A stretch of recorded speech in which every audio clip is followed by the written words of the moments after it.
रौनक देखकर कैसा लग रहा है? अली भाई ये रौनक देखकर ऐसा लग रहा है कराची अपनों का है, मगर कराची का कोई नहीं है।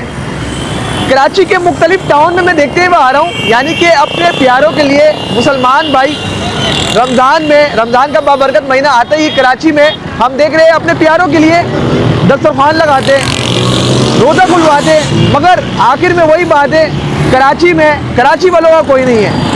कराची वाले का दिल इतना बड़ा है अपने दूसरे मुसलमान भाई दूसरे लोगों के लिए, मगर कराची का कोई नहीं है। ये बाबरकत महीना आता ही है, कभी फ्रूट महंगा हो जाता है, कभी कुछ महंगा हो जाता है, मगर कोई पूछने वाले नहीं। अली भाई ये रौनक देखकर ऐसा लगता है सिर्फ कराची है।